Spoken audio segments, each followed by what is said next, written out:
want to talk about CSR. What do those three letters stand for? Corporate social responsibility. Corporate social responsibility. What does that mean to somebody who's on a board of directors? Well, it means that outside of the normal issues that they have to deal with, they have to be in tune with how the organization operates outside of their normal sphere. What's their effect of the organization on the environment? What's the effect on different stakeholder groups that would normally not be considered on the profit line? Of stakeholders. This is all about stakeholders, different groups of stakeholders. It seems to me in Europe, they talk about this and worry about this a lot more than we do in North America. Is that your experience? It certainly is. This has been on their agendas, board agendas, for a number of years. We're just starting to see it in Canada. Most firms had a CSR policy, but it was a policy. They checked the box there. Today, it has to be a living policy. What comes to my mind is what's been happening recently in pipelines. Seems impossible to build one now. Is that an example of an expanding corporate social responsibility requirement? Well, think of the different stakeholder groups that are involved. You've got Aboriginal groups, you've got environmentalists, you've got provincial and federal governments, their agencies as well.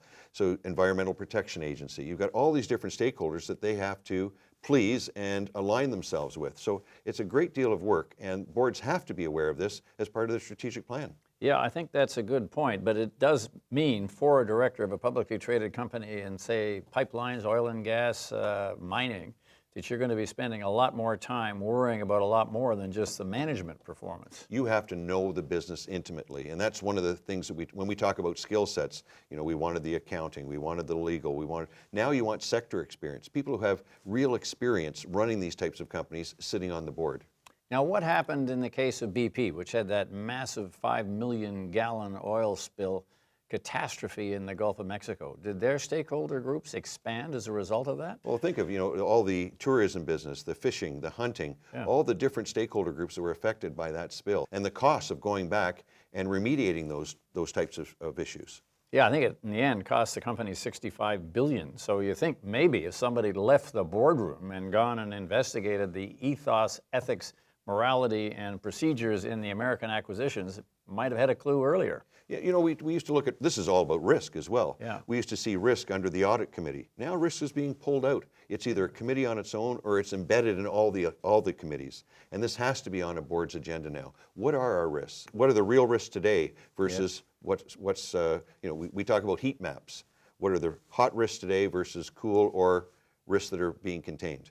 And for the operating director in the boardroom, should he or she be spending a lot more time outside the boardroom understanding these other stakeholder groups? It takes a lot more time to be a director today because of what you're saying. It isn't just attending the meetings. It's actually going out to the field, understanding the operations much more intimately, knowing the risks that are posed by these various stakeholder groups as well, and how to deal with them.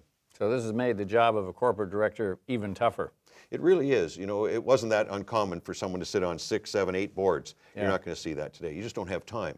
So in terms of time taken to be an effective director of, let's say, a mid-cap company, you're not talking 50 hours a year now or even 100. What are we talking? I think the average today is somewhere between 250 and 300 hours per year. Well, put that in terms of weeks. That's 7 to 8 weeks. And that's in a company that presumably doesn't have a crisis. Exactly. When a crisis hits, it's all hands on deck.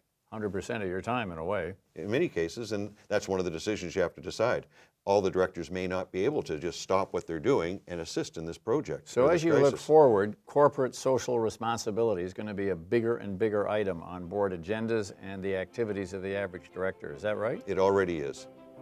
Thank you, Rick. Thank you, David.